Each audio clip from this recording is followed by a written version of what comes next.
amigas y amigos. Los saludamos en un nuevo miércoles de Geopolítica en el Atlas. Hoy nos encontramos con Luis. Luis, ¿cómo estás? Buenas tardes, ¿Qué tal, bienvenido. Gastón? Buenas tardes. Saludamos también a nuestros seguidores, empezando un nuevo programa,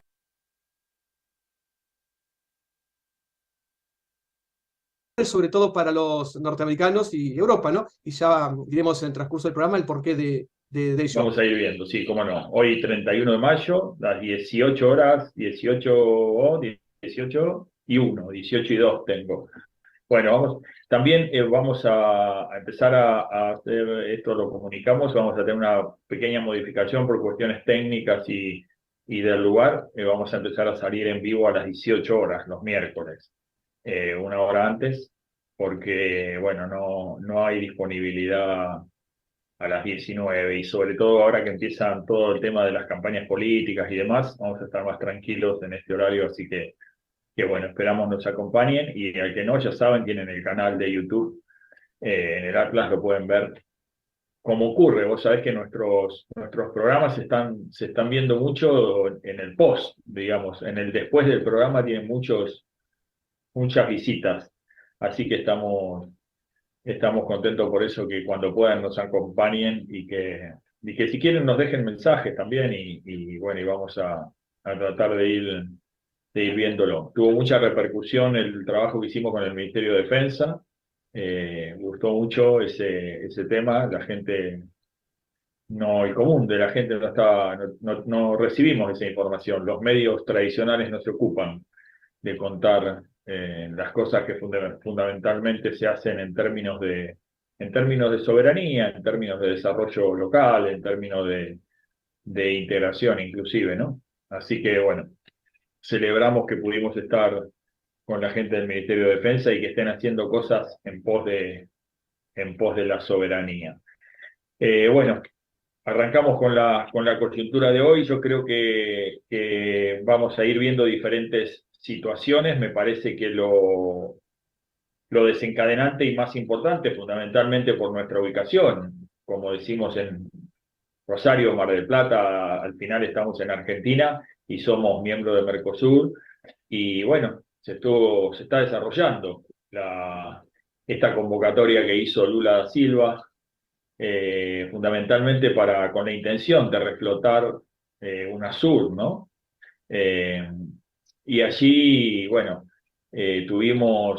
tenemos esta situación en la que nosotros venimos haciendo también hincapié hace mucho tiempo, que es el tema Venezuela, ¿no? El tema Venezuela definitivamente llegamos a la instancia en la que llegamos porque no se han tomado los recaudos necesarios para resolverlo, ¿no? El tema Venezuela es un tema que nos pesa a todos, fundamentalmente a los miembros plenos de Mercosur, porque, porque hace ya un tiempo largo, vamos antes de la pandemia, Venezuela fue suspendido de Mercosur porque los líderes de Mercosur entendieron que se había alterado el orden democrático. Y eso es una de las, recordamos a los oyentes, es una de las cláusulas del protocolo de Ushuaia eh, que, que exige que además de otras características, los miembros de Mercosur no pueden, bajo ningún punto de vista, alterar el orden democrático. Entonces ya fue oportunamente suspendido Paraguay cuando ocurrió el derrocamiento de ahí se me fue el nombre. Eh, Del que fue obispo de sí, Lugo. Lugo, de Lugo. Lugo. Se me había ido, se me hizo un lapsus ahí. Estuvo suspendido Paraguay, bueno, después cuando retomaron las elecciones y retomaron un gobierno elegido en forma popular, eh, se le levantó la sanción. Y Venezuela, bueno, Venezuela estamos desde aquel periodo en el que fue suspendido, sigue suspendido y no se hizo nada al respecto. Y yo creo que llegamos a esta instancia de la UNASUR donde Lula se equivoca, donde invita a Maduro y tal vez lo debió haber invitado para resolver el tema Venezuela en el marco de Mercosur. Lo cierto es que nada de eso ocurrió, lo invitó, tuvo algunas declaraciones y me voy a permitir criticarlo a Lula porque lo he ensalzado muchas veces. Muchas veces he hablado muy bien de él, muchas veces le he hecho hasta campaña, porque me parecía que era uno de los ejes centrales de la integración sudamericana. Y fundamentalmente en su campaña planteó algunos ejes de campaña que me parecieron muy interesantes y que iban en línea con lo que eran los procesos con promover la integración plena y con promover algunas situaciones vinculadas a la integración, fundamentalmente cuando él hablaba de la relación estratégica con Europa y demás, nosotros fuimos muy defensores de esa postura y de esa posición. Entonces, hoy, en el marco de UNASUR, que haya dicho que lo que pasaba en Venezuela era una construcción narrativa, me parece que estuvo fuera de la realidad, estuvo planteando una situación como a veces les pasa a los políticos, como a veces nos pasa, ¿no? Queremos tapar el sol con las manos, y ahí no quiero parafrasearlo al amigo Lacalle Pou, ¿no? El amigo Lacalle Pou que tanto lo hemos criticado. O sea, también estas son muestras de Luis, estas son muestras de que nosotros actuamos con la mejor de la buena fe, porque en este sentido, a las personas que criticamos, las criticamos cuando no estamos de acuerdo con lo que plantean, en términos ideológicos, en términos de pensamiento, en términos de fundamentalmente siempre en pos de la conveniencia de las mayorías, ¿no? Y de la conveniencia de la región y defendiendo siempre los intereses de todas las sociedades que involucran la región en la que estamos, ¿no? La región, nuestra querida Sudamérica.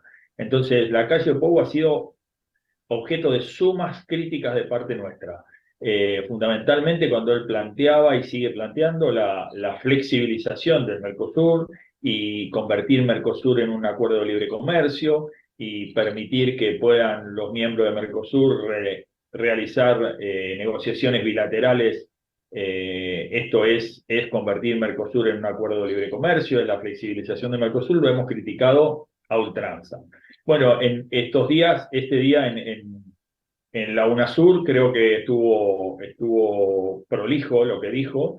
Dijo básicamente que Mercosur era un ámbito en el que había que promover la democracia, los derechos humanos, y que ese era el documento que se estaba tejiendo, y que bueno, el tema Venezuela había que tratarlo. Él recordó también que Uruguay había cerrado la embajada en Venezuela oportunamente, y ahora la reabrió en el gobierno de él. Me parece una actitud sensata, porque me parece que esto que venimos diciendo, me parece que a Venezuela no se lo podía sancionar, suspenderlo y olvidarse. Venezuela es un país hermano, es un miembro pleno de Mercosur, con lo cual mantener la diplomacia y la embajada y reabrir la embajada uruguaya en Venezuela es una señal de acercamiento hacia el pueblo venezolano.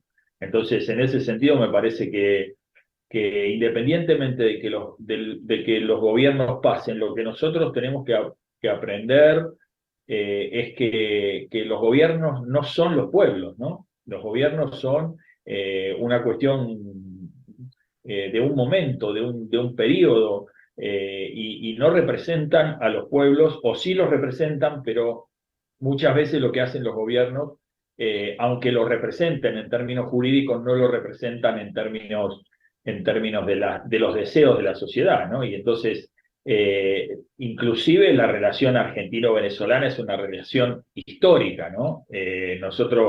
Nosotros sabemos que cuando tuvimos aquel periodo de dictadura y de terrorismo de Estado, muchos ciudadanos argentinos se refugiaron, y Venezuela fue un país de los que le abrió las puertas a los refugiados o a los exiliados argentinos y de la región. Entonces, siempre recuerdo esto, y digo, hoy que Venezuela, o en estos últimos años que Venezuela, que nos ha tocado ser recíprocos, que hemos recibido muchos hermanos venezolanos en la Argentina y en la región, en Chile, en Paraguay, en Uruguay, digo, no tenemos que olvidar que cuando nosotros necesitamos ellos nos abrieron las puertas, digo, ¿no? Fue un pueblo que siempre tuvo las puertas abiertas, aunque siempre por su relación de dependencia con Estados Unidos, siempre fue un país que miró a Estados Unidos, nunca nos dio la espalda a nosotros como sudamericanos, ¿no? Entonces, bueno, digo, esta cuestión hay que resolverla. Y lo que ocurrió y no debió haber ocurrido fueron, y Luis, ahí te doy la palabra un poco para que intervengas, fue la declaración del Congreso de Brasil, ¿no? Los diputados en Brasil presentaron una solicitud de repudio por la presencia de Maduro y esto salió oficialmente porque votaron y ganó el sí, digamos, para repudiar en términos institucionales la presencia de Maduro.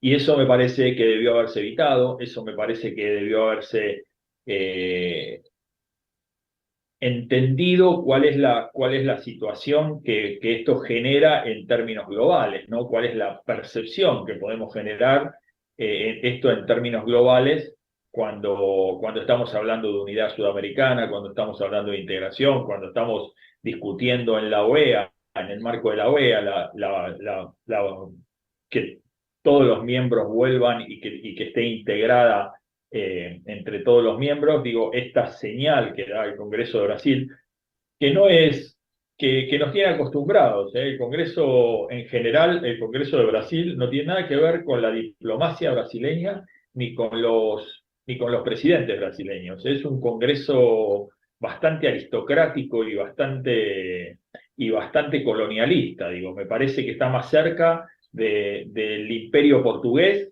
que de las democracias sudamericanas, ¿no? Entonces, ya tiene cajoneado el ingreso de Bolivia como miembro pleno del Mercosur hace 8 años, ¿no?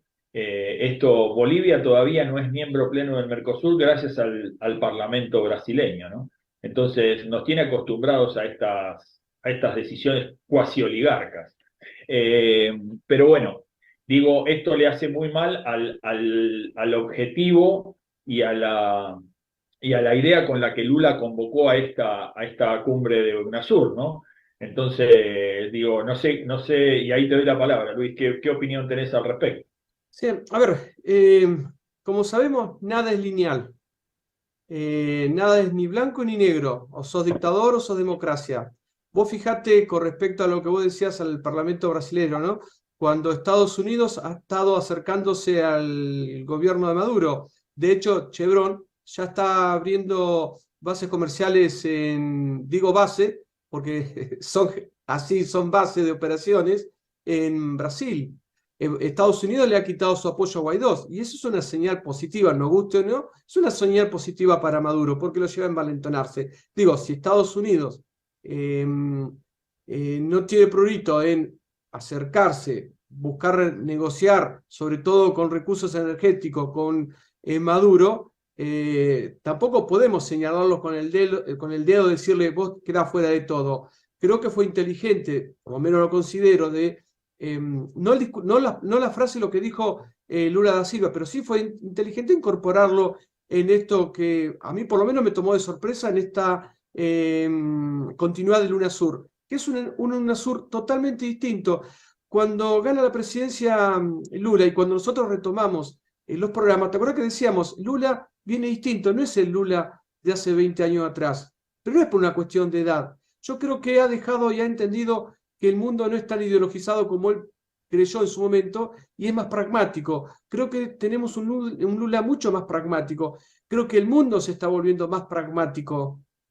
Y acá hay una cuestión también en ese pragmatismo, no importa si nos asociamos con China. Y creo que también hay una intención de doblegar a los estadounidenses. La jugada esta del UNASUR creo que pasa también por ese lado, ¿no?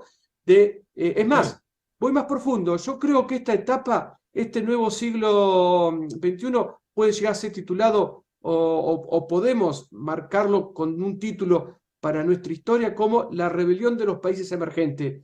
Fíjate que los países de África, Asia, se han vuelto contestatarios contra los países europeos y contra los norteamericanos. Vemos, por ejemplo, entre el 19 y el 23-24 de mayo, el subsecretario del Ministerio de Asuntos Exteriores de Gran Bretaña estuvo por Sudamérica. Estuvo en Brasil, estuvo en Chile y estuvo en Colombia. Hablando con los ministros de Relaciones Exteriores para tratar de convencer a estos países, Brasil, Colombia y Chile, que suministren armamento a Ucrania, a Zelensky. Los tres ministros le dijeron, obviamente, en el momento que le tocó dialogar con el británico, es que no vamos a hacer eso, es un problema europeo. Decime, en las décadas pasadas, ¿cuándo se hubieran animado o atrevido a decirle algo de estas características a los británicos o a los norteamericanos? Sí, a ver, coincido en lo que decís.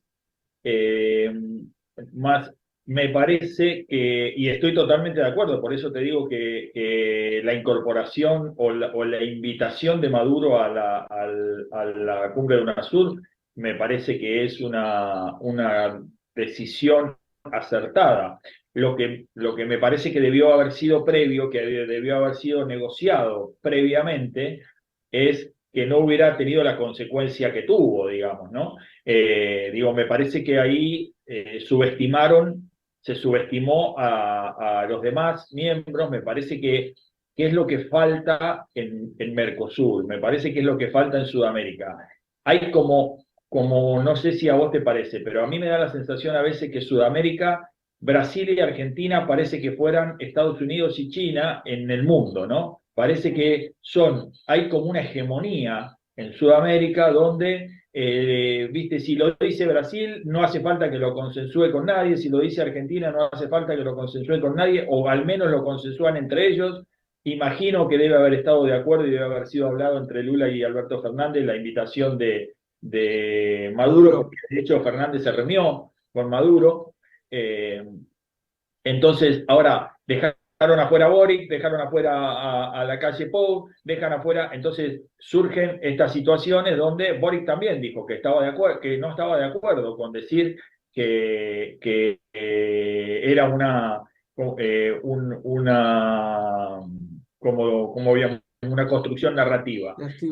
Entonces, y sí estuvo de acuerdo en pedir que se levanten las sanciones. Boric hizo una declaración también interesante porque planteó que se le levanten las sanciones a Venezuela. Entonces, pero sí que teníamos que llamar las cosas por su nombre y sí tendríamos que orientarnos a un planteo democrático o hacia un camino de democracia. A lo mejor construir ahí un consenso con Maduro significa esto que vos decís, aprovechar que pasó de demonio a ángel para Estados Unidos, porque verdaderamente creo que a Maduro lo salvó la guerra de Ucrania. Si él hubiera querido, no le hubiera salido tan bien. Digo, esto generó el cambio de visión geoestratégica y muestra además lo que vos estás diciendo. Muestra que el mundo está poco ideologizado porque Estados Unidos cambió por una conveniencia, no por ideología. Entonces, las fichas hoy en el mundo se mueven más por estrategia y por los menos males. Entonces, seguramente para la política exterior estadounidense era menos malo dejar de demonizar un poco a Maduro que tenerlo de aliado, y como vos decís, ya Chevron está instalado allí. Lo cierto es que se está visualizando también y que esto lo manejan muy bien la inteligencia norteamericana porque tiene una presencia de muchas décadas y de mucha actividad en el Medio Oriente, y en Medio Oriente está cada día se calienta más la olla. Entonces también Estados Unidos estará viendo que allí la cosa se va a poner complicada para sacar petróleo, o puede haber una potencialidad de complicación aún mayor en el futuro no muy lejano, y entonces el tener el suministro de petróleo de Venezuela es casi tener un vecino que tiene petróleo, ¿no? Y que tiene la primer reserva mundial de petróleo de la calidad de Venezuela, ¿no? Pero que es un poco inferior al petróleo, al petróleo de alta calidad de Arabia Saudita, por ejemplo, pero en esas características de petróleo es un poco más costoso refinarlo, pero con esas características de petróleo recordemos que Venezuela es la primera reserva del planeta, ¿no? O sea que no es menor. Entonces, digo, me parece que esto es central. Sí. Y- Fíjate, y- sí, con respecto a lo que vos decís, lo que decís me das pie para establecer lo que sucedió la semana pasada en Jeddah, una localidad de Arabia Saudí, ¿no? Se hace una cumbre de ligas árabes invitando a el presidente de Siria, que, si me permitís la comparación, es como si fuese Maduro de Venezuela para el claro, mundo árabe por las denuncias que ha exactamente. tenido, etcétera, etcétera. Pero dijeron, necesitamos tenerlos a todos y estar todos unidos. En ese documento, según relata el periodista que estuvo del diario de España, del diario El País de España, habían coincidido en que un nuevo Medio Oriente se viene, o Próximo Oriente, como llaman ellos, que ha sido consumido por las rivalidades y será menos influenciado por Washington y con Arabia Saudí como mediador. Es decir, lo rescatable es que todos se comprometen a que Estados Unidos ya va a dejar de influir en las políticas internas o externas de estos países del Medio Oriente y que tampoco van a ser van a servir para apoyar golpes de estados o ser funcionales a los intereses de Norteamérica o de los europeos. Esto es una declaración muy fuerte, sobre todo para lo que concierne a los intereses tanto de la Comunidad Económica de la OTAN o de Estados Unidos. Por eso te Sí, decía que es una época que podemos titular como la rebelión de los países emergentes. sí, yo creo que también no hay que perder de vista que estamos también en una época donde las religiones empiezan a tener una, Influencia. una influencia Ah, que a lo mejor durante todo el periodo de la Guerra Fría y durante todo el periodo de la posguerra no tuvieron, y hoy empiezan a tener una influencia muy importante. Fundamentalmente, recordemos la relación estrecha entre Rusia, entre el presidente Vladimir Putin y la Iglesia Ortodoxa. Recordemos esto de la movida del mundo musulmán, la movida del cristianismo protestante a través de Donald Trump en Estados Unidos, el gobierno de Bolsonaro con una fuerte influencia de la iglesia evangélica en el gobierno. Digo, el mundo hoy tracciona también las religiones, el Papa Francisco haciendo lo que puede en el Vaticano y ya le vamos a dedicar. Quería comentarte que estamos trabajando, o quería comentarle a la audiencia, estamos trabajando en un programa dedicado a la gestión del Papa Francisco en Occidente, ¿no? Eh, y entonces la religión hoy tiene un peso que no tenía, o ha retomado un peso que no tenía, o se ha involucrado de una manera que parecía no involucrarse tanto, y recordemos que la religión musulmana para los árabes es una cosa que los puede definitivamente terminar de unir, ¿no?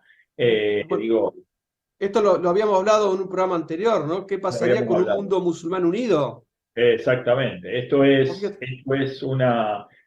algo que oportunamente ocurrió y parecería que, bueno, la descendencia de Alá se dividió en chiitas y sunitas y finalmente podrían entender que son hermanos y que en definitiva podrían estar mejor si están juntos que separados. Por lo menos la historia del enfrentamiento ha demostrado claramente que no les ha sido positivo a ninguno de los dos, ¿no? Ninguno ha dominado Igual, al otro y han perdido muchas oportunidades. Pero bueno, igual, Gastón, hay que tener en claro que todo esto fue el logro a la mediación, gracias a la mediación china también, que empezó a sí, acercar partes.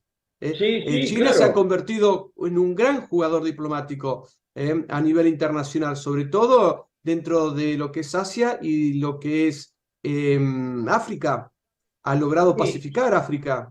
Y no nos olvidemos que además tiene dos condimentos, esto de la vinculación china tiene dos condimentos importantes. Sobre el mundo árabe es un gran consumidor de petróleo, ¿no? Sí, sí. Entonces, y sobre el mundo africano es un gran inversor. Entonces, siempre China juega con esta instancia, ¿no? Pero bueno, ya que me hablas de mediador, te quiero llevar porque vamos a hacer hoy como decíamos, tenemos mucha información y entonces vamos a ir dándole algunas vueltas.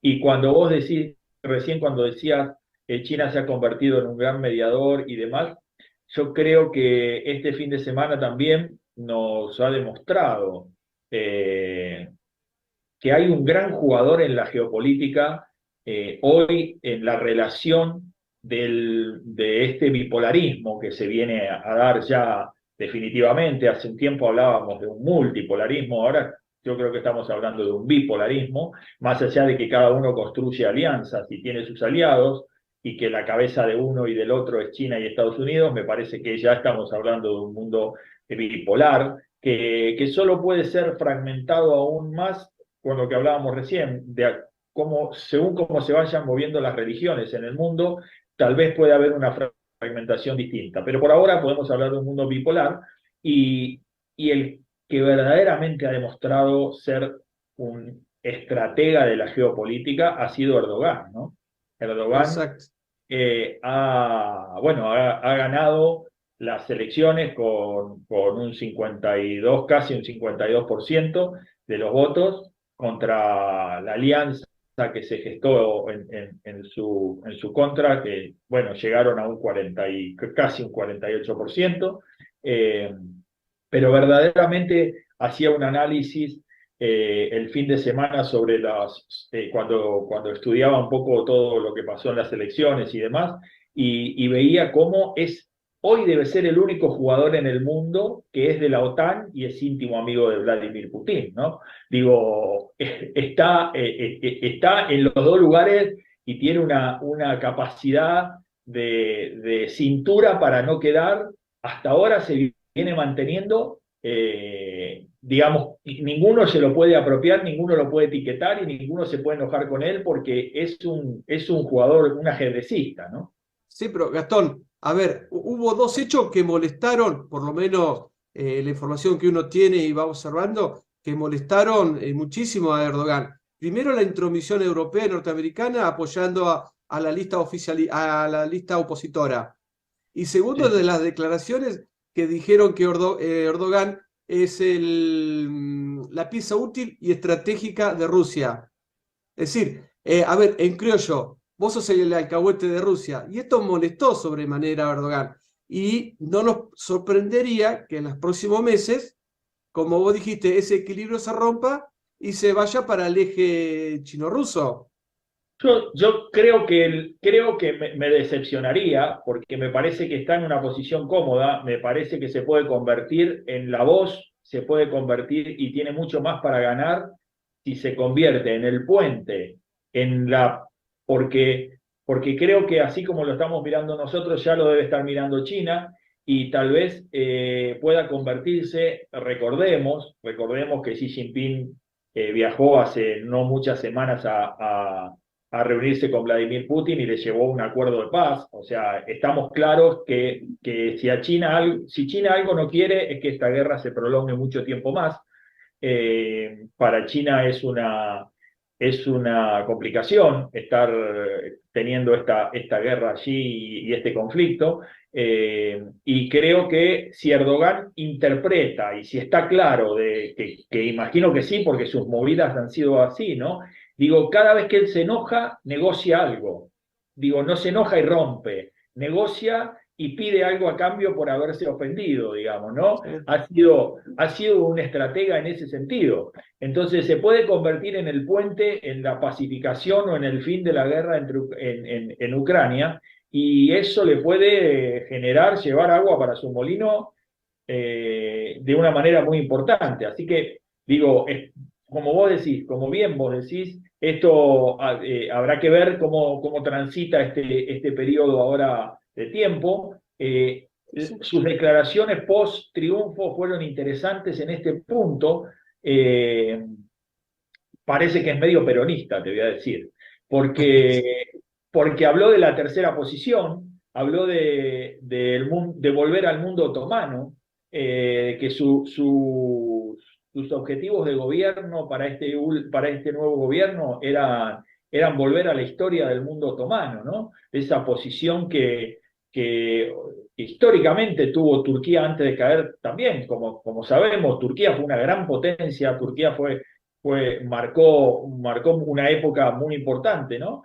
Y después cayó en desgracia y se convirtió en un país de estos emergentes, pero el deseo de Erdogan es un poco esto y es, digamos, no tiene nada que ver con los árabes, que esto es fundamental. Exacto. La realidad es que Turquía no es árabe, es más mongol, entonces su historia es más mongol que árabe. Entonces, digo, si está jugando la ficha, me parece que se va a convertir en un estratega y en un líder político para el próximo tiempo que nos va a dar mucha tela para cortar, ¿eh?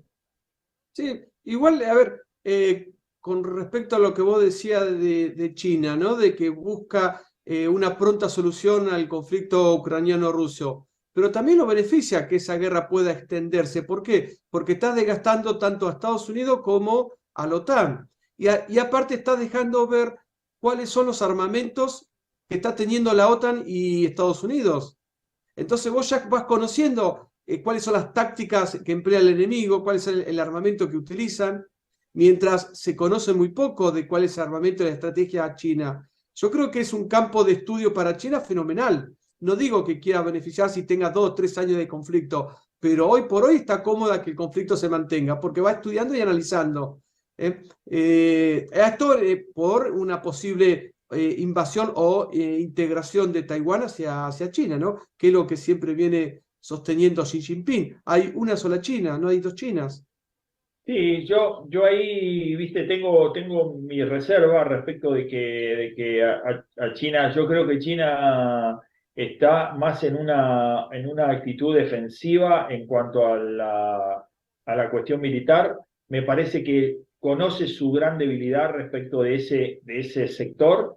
Eh, Estamos, por lo menos, es una opinión personal mía. Yo creo que si hay en un lugar en el que la diferencia es brutal entre China y Estados Unidos a favor de Estados Unidos, es en el mundo militar y en el mundo de la inteligencia. Me parece que hoy en día, más allá de que China sea una potencia y que en algunos sectores, como puede ser el desarrollo tecnológico, como puede ser el 5G y todo esto de la inteligencia artificial, pueda hasta superar a Estados Unidos. Creo que en el tema militar y en el tema de inteligencia me parece que está bastante lejos, y me parece que sabe de esa debilidad y me parece que pacificar el mundo para China le generaría una situación de mayor conveniencia, fundamentalmente para que esto no se expanda en el tema de lo que vos decías, ¿no? En el tema de Taiwán, ¿no? Entonces, viste, cuando el mundo está en guerra, y entonces digo, Sí. ya hemos visto los últimos meses, las últimas semanas, bueno, la base que armaron en Filipinas, el submarino nuclear que fue para Corea del Sur, Pues, viste, nuestro amigo el Corea del Norte sigue tirando, estoy probando armando con armamentos. misiles. Digo, Japón que piensa entrar en la OTAN y que lo hace público. Digo, Sí, lo de Japón es inentendible, ¿no? Habían hasta solicitado armamento nuclear atómico, siendo que le arrojaron 2 bombas atómicas. Sí, definitivamente. Bueno, la historia de Japón, la historia de Japón con Estados Unidos es una relación que es así como vos decís, ¿no? Sí. Solo se entiende porque un pueblo japonés, que también, un pueblo ajedrecista, ¿no? Una conducción ajedrecista, recordemos, ¿no? Que la pacificación entre Estados Unidos y Japón ocurre en la Guerra de Corea, ¿no? La Guerra de Corea hace que Estados Unidos haga con Japón lo que hizo con Maduro ahora que vos comentabas, ¿no? Mm. Pasó de demonio a ángel. Recordemos que la guerra de Corea, cuando se incorpora China sobre el final de la guerra de Corea, cuando Corea del Sur estaba casi ganando la guerra, se Mm. incorpora China y da vuelta al escenario. Recordemos que ahí Estados Unidos coloca desarrollo industrial en Japón y Japón. genera la posibilidad de que la industria pesada japonesa se incorpore en la fabricación de armamento para sostener eso, ¿no? Y Sí, termina, sí. bueno, después la guerra con lo que ya conocemos, ¿no? Con la Corea dividida y sin ningún ganador. Pero eso digamos, restableció la relación Estados Unidos-Japón y nunca más se rompió. La verdad es que se convirtió Hay, en una sí, hay situación muy una, firme, ¿no? sí, mientras vos exponías, me hiciste acordar de una vieja película de la década del 90, Lluvia Negra, con Michael Douglas, donde Yakuza le decía a Michael Douglas, que hacía de policía en Japón, ¿no? Las generaciones de jóvenes ya no respetan sus tradiciones, se han occidentalizado por culpa de los norteamericanos. El Es Japón verdad. de hoy no es el Japón de hace 50 años. No sé si será para bien o para mal, pero las tradiciones, las costumbres prácticamente se fueron perdiendo, se están perdiendo en Japón. Y hoy está mucho más occidentalizado. Quizás esto nos explica el por qué Japón quisiera tener armamento nuclear en su territorio, tenga mayor acercamiento hacia Europa y hacia los Estados Unidos, cuando a principios del siglo XX ya había varios teóricos japoneses que hablaban del panasiatismo, la unidad asiática llevada a cabo por Japón para detener el avance de Occidente de Estados Unidos que se veía que se estaba desarrollando en el sudeste asiático, ¿no? Cómo ha Sí, sí, cambiado Japón en estos 100 años. Obviamente, todo un proceso de definitivamente. colonización tuvo. Definitivamente, es un país occidentalizado, yo creo que el más, junto con Corea, ¿no? Corea del Sur, me ¿Sí? parece que son dos países que han adoptado el modelo más occidental y me parece que hay mucho negocio, mucha conveniencia, mucho vínculo, fundamentalmente con el mercado estadounidense también, ¿no? No nos olvidemos que Japón es Japón es un gran proveedor de Estados Unidos, ¿no?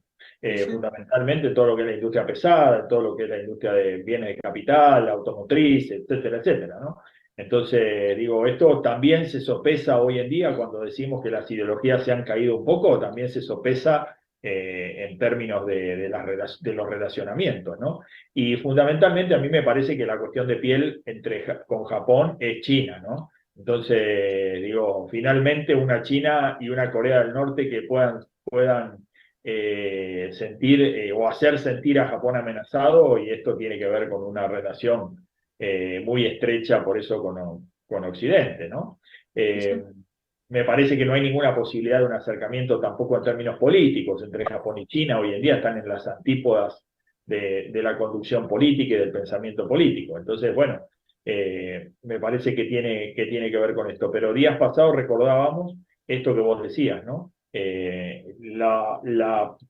Parece mentira que hoy en día puedan tener un acercamiento tan firme cuando sufrió, digamos, tal vez la consecuencia más importante en la historia de la humanidad en términos bélicos, ¿no? Estas dos Sí, sí. bombas atómicas fueron tremendas Bueno, para Japón. Y recordemos además la historia que pocos cuentan, que es las declaraciones en aquel momento, ¿no? De Eisenhower y de MacArthur, los generales de los aliados, pero fundamentalmente Estados Unidos, reconociendo que esas dos bombas habían sido innecesarias, que Japón ya estaba rendido hace rato, ¿no? Y que lo único que buscaba Japón, recordemos, de la audiencia, Japón se rinde 3 meses después de Alemania, con lo cual lo único que buscaba Japón en esta extensión de su rendición era una salida honorable para el emperador, ¿no? Que el emperador no fuera juzgado en términos de delito de guerra o ser acusado de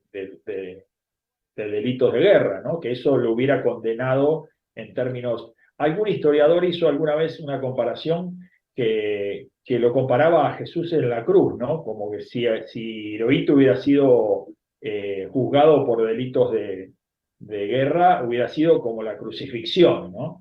Entonces, lo que Japón buscaba en ese momento era una salida para su emperador y para su tradición imperial, ¿no? Y entonces, bueno, hay documentos donde se plantea esto. Entonces, más aún todavía, el rechazo debería ser una cuestión de piel. Sin embargo, bueno, esta cultura japonesa ha permitido que Vos, esto sí, o sea, vos fíjate que hay un hecho particular también. Hay otro jugador que es importante, sobre todo por las bases que está teniendo que va a tener o está teniendo Estados Unidos para un posible conflicto con China, que es Filipina. bien, Hasta el año pasado, el presidente filipino Duterte tenía serias denuncias por violación de los derechos humanos, por crímenes de lesa humanidad, por, bueno, las ejecuciones sin juicio previo que se venían desarrollando en Filipinas. Más allá que la discusión de que si lo que se condenaba prácticamente a muerte sin juicio eran narcotraficantes o violadores, etcétera, etcétera. Digo, todos tenemos el derecho de un juicio como la ley establece. Ante las denuncias, Duque dijo, si siguen presionando nos vamos a encolumnar detrás de China. Cesaron las denuncias y Estados Unidos termina apoyando el candidato a presidente de Filipinas que apoyaba a Duque, que era el hijo de Marcos, un dictador filipino conocido por las atrocidades cometidas contra su pueblo. Digo, sí, cómo a veces se juzgan dos hechos con distinta vara de acuerdo a los intereses que hay en cada uno de los lugares. sí, Para volver un poco definitivamente. hacia Venezuela, ¿no? Y lo que estamos Definitivamente Estados viendo. Unidos nos tiene muy acostumbrados a esto, ¿no? Digo, también tenemos presente su relación y su vínculo con las células de Medio Oriente, ¿no? Digo, alguien dijo alguna vez que Osama Bin Laden estuvo mucho tiempo en Estados Unidos dando allí, teniendo relaciones bastante estrechas, ¿no? Esto no es un juicio de valor, pero bueno, después salieron a cazarlo. Saddam Hussein fue mucho tiempo aliado de Estados Unidos y Estados después Unidos. sacaron de... Bueno, Bueno, digo, Estados Unidos nos tiene acostumbrado a eso, sus situaciones, sus... Ellos hablan de habrás escuchado muchas veces, de los daños colaterales, ¿no? sí, Ellos sí. siempre utilizan eso, ¿viste? Siempre hay algo bueno, que hay que perder, siempre hay algo que hay que ceder en pos de un objetivo o de un interés superior. Tienen mucha gimnasia en eso, no se les mueve un músculo, no se ponen colorados, entienden como nadie, por eso digo las cuestiones que tienen que ver con la inteligencia y los relacionamientos entre el poder, lo entienden como nadie, ¿verdad? No, Eh, obviamente. Sí, sí. Nos quedan Eh, dos temas más y hoy tenemos que cortar justo a las 7, así que te quiero meter en esos dos temas. Fundamentalmente, ¿qué paliza se comió el socialismo en España? sí. Pero no está escrito esto de Sánchez, digo, creo que no hay antecedentes. El PSOE, bueno, pudimos ver recientemente, perdió 6 de 8 alcaldías de las que conducían, ¿no? Una Sí, sí. derrota abrumadora. Sí, sí, Eh, a ver, ayudó mucho Isabel Ayuso, la alcaldesa de Madrid también. Tiene una gran popularidad. Aunque muchos me dicen que se restringe nada más que hacia Madrid, hacia las zonas interiores, Ayuso no es muy buen vista. Pero sí, bueno, depende del acercamiento que uno tenga al PP. Te dice esto, o muchos te dicen, no, es la presidenta que nosotros queremos. Ahora Feijóo va a tener que ponerse los pantalones largos y luchar por la presidencia, ¿no? Aunque absolut- aunque se lo ha visto tomando algún café con gente no muy santa para el ambiente político español, ¿no? Algunos que andan ahí traficando a sustancias blancas y demás, que eso está claro, comprometiendo. Esas son las cosas que no entendemos de los políticos. Si vos haces no, política, tenés vocación y tenés que elegir mejor tus amigos, porque después las fotos y de los archivos nadie regresa, Gastón. claro. Es que es lo que hablábamos vez pasada, yo creo que la política se ha convertido y desgraciadamente es el cambio que creo que todos, o por lo menos nosotros desde este lugar estamos pregonando hace tiempo, y es la vuelta a una política más ética, ¿no? Creo que la política se ha vuelto en que ha normalizado todas las situaciones. Fíjate de lo que estamos hablando, ¿no? Estos vaivenes que en el resto de las relaciones humanas uno no está dispuesto a aceptar y uno no está dispuesto a permitir, Sí. en el marco de la política se hacen me contaban el otro día, te cuento una anécdota para que veamos inclusive lo que nos toca a nosotros en términos domésticos, ¿no? Y me contaba con esto de los cierres de lista, ahora viste que estamos en el tema de la campaña de las PASO, y entonces estaban un sector arreglando con otro sector vinculado ahí a las elecciones y al armado de listas y demás, y entonces este sector que decidió apoyar al sector A, por ponerle así un nombre, le dijo que sí, que bueno, que cerraron el apoyo y que iban a trabajar juntos, pero mirá lo que le dijo. Le dijo, si el día viernes a las 12 de la noche que cierran, viste, el viernes a las 12 se cierran las listas, todo, bueno, si el viernes a las 11:30 me ofrecen algo mejor, me voy con el que me lo ofrezca. O sea, Pragmatismo absoluto. absoluto, ¿entendés? O sea, no se puede creer. Yo escuchaba eso y le decía, pero ¿cómo esto de dormir con el enemigo? Bueno, Bueno, pero estas son las reglas de juego que entiende la política hoy y que a muchos nos resulta incomprensible, imposible. pero eso se paga un precio. La gente, el pueblo te da la espalda y no te da los votos. Esto Pero, lo comprendió muy bien Pablo Iglesias de Podemos, que quedó barrido, desapareció de la faz política de España. exactamente. ¿Te acuerdas que hasta el año pasado era socio de Sánchez, del presidente español, en el poder? Claro, claro. Estuvo acá en Argentina, se abrazó con todos los dirigentes políticos argentinos, era el Popel favorito para la presidencia de España. De la nada se compró una casa fastuosa, los seguidores de Podemos eso no le gustó, al pueblo español eso no le gustó y terminó dándole la espalda. Y hoy está, como decimos acá políticamente, es un muerto político. Un mundo político. Y lo mismo creo que el mismo destino va para Sánchez, ¿no? Para Pedro Sánchez. Me parece que ¿Eh? esta derrota hoy, también un paladín de la democracia, como se ha venido jactando en todo su gobierno, y hoy disolvió la Cámara, adelantó las elecciones. O ¿Eh? sea, digo, esto también muestra que todos son demócratas hasta que les conviene o hasta que no, o hasta que deja de convenirles, ¿no? Pero Entonces, también, Gastón, es cierto que aquellos que apoyaron la Agenda 2030 hoy están pagando el precio, ¿eh?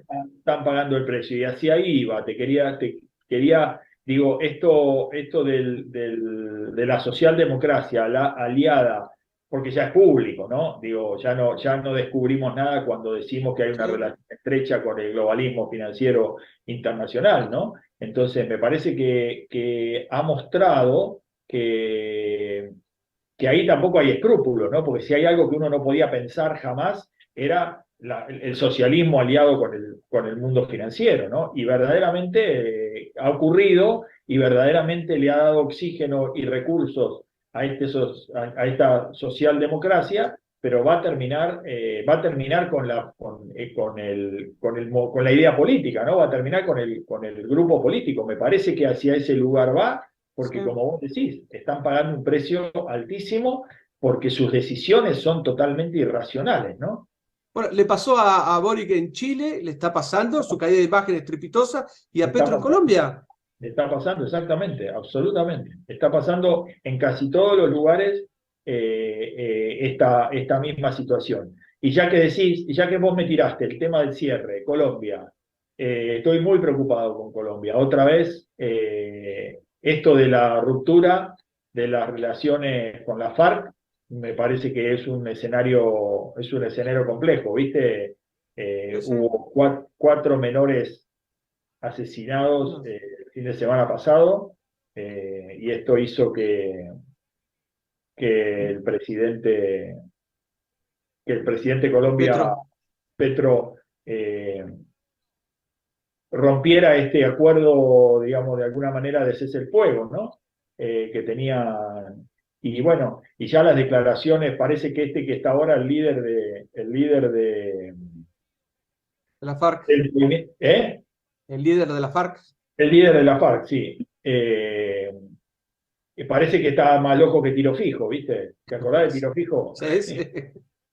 Ese sí que hizo, bueno, ese se incorporó a la vida Es civil. normal y a la vida democrática, y ahora dejó a el EMC, el Estado Mayor Central, y está controlada por el Frente Carolina Ramírez.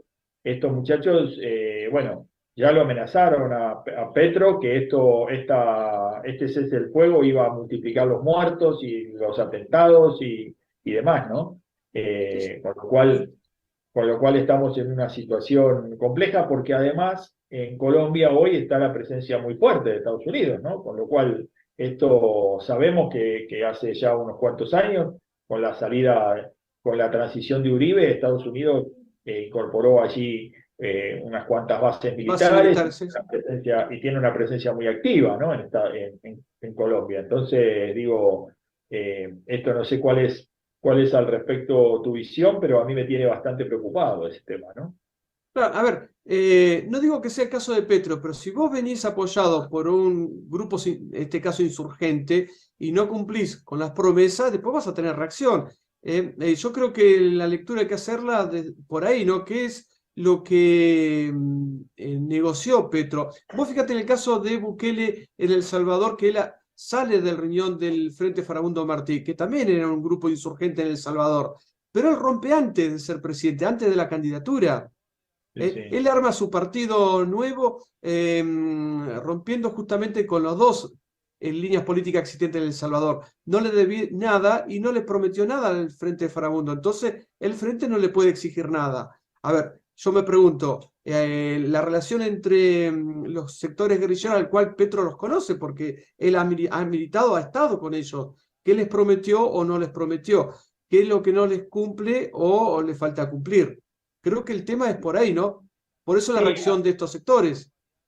ahí también nos permite pensar que también la incorporación de la FARC al terreno, digamos, civil democrático, si se quiere, o entre comillas, eh, este muchacho Mordisco, me parece que tampoco, yo no sé si no hay en el fondo una relación que se sigue manteniendo, ¿no? Entre las facciones de la FARC que están en la sociedad hoy incorporados a la sociedad civil y política en Colombia y esta célula disidente, ¿no?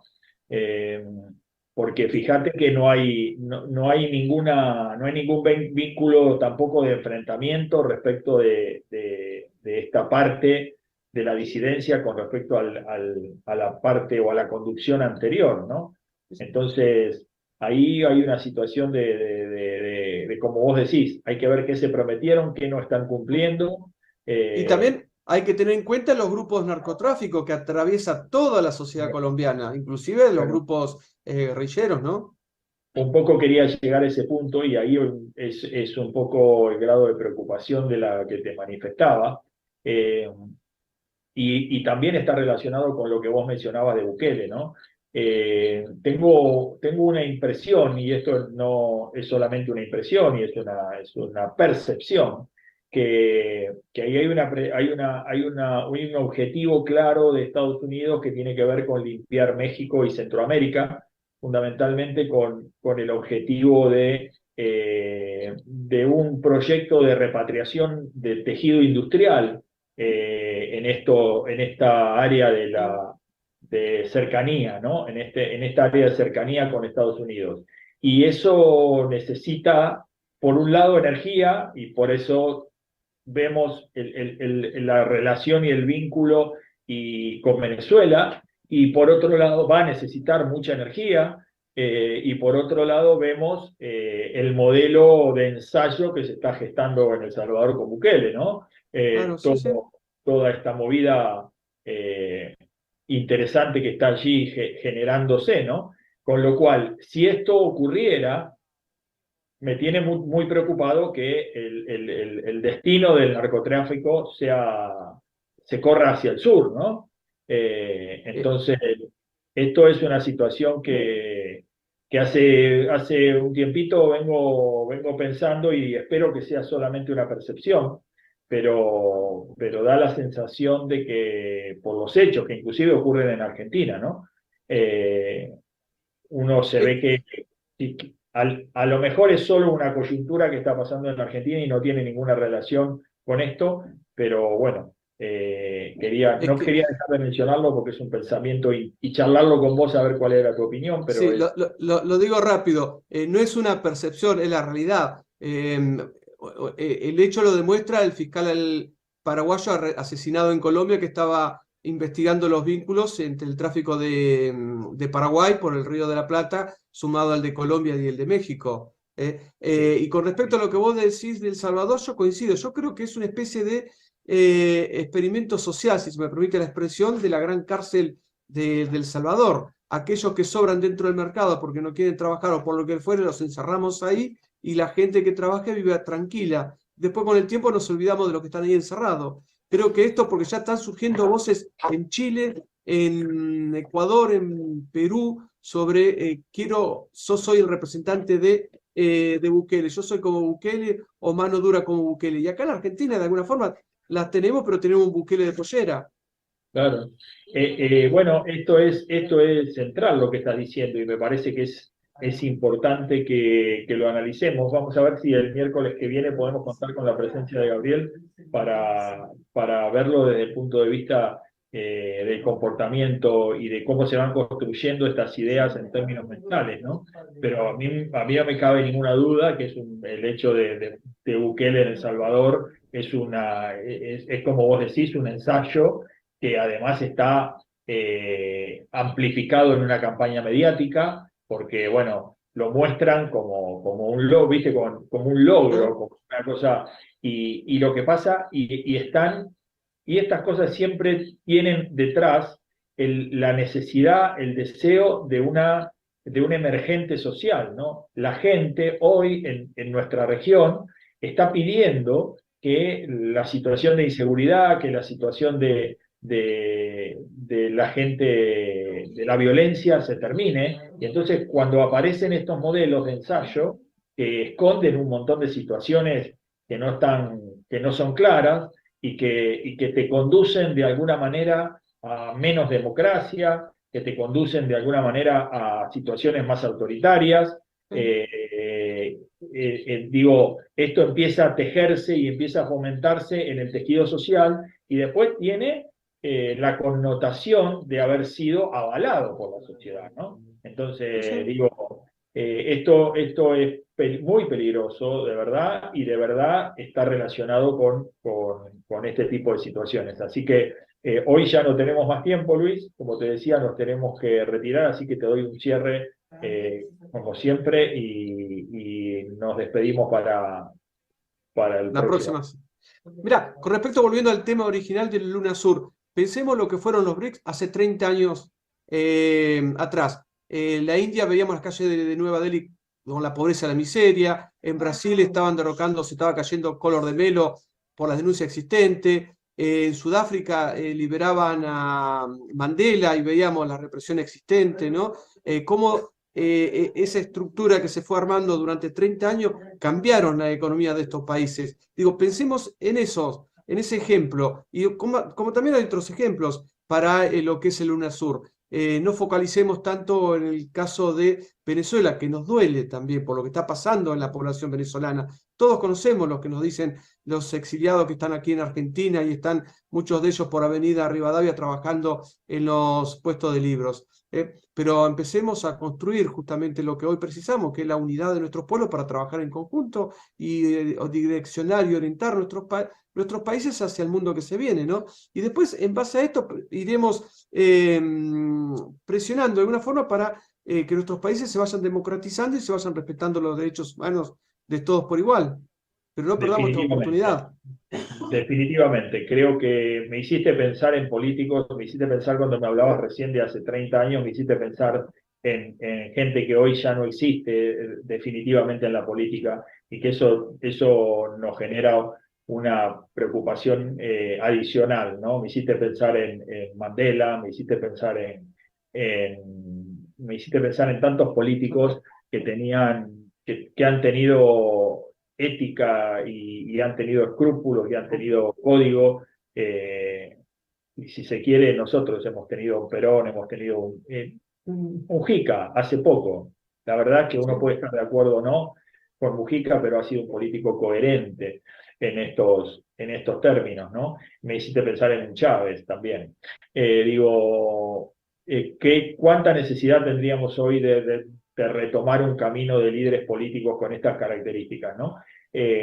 Jugados por un proyecto, por un modelo, pero bueno, estamos en este escenario, como vos decís, creo que Venezuela es una preocupación de todos, me parece que hoy tenemos que pensar más que nunca en términos de bloques regionales, hay que resolver Venezuela, tiene que estar adentro, resolverlo es una tarea de todos los miembros de Mercosur, y digo, y esto tiene que también hacernos entender que hoy es muy difícil en términos de nación, porque a Venezuela le pasa, el problema de Venezuela no es solo un problema endógeno, no es solo Maduro el problema de Venezuela, es un problema exógeno por su super riqueza en recursos naturales. Es el problema de Bolivia, es el problema de Argentina, es el problema de Chile, cuando los miramos como nación, ¿no? Entonces, la única alternativa, seguimos diciendo permanentemente, es formar un bloque de naciones, defendernos unos con otros, espalda con espalda,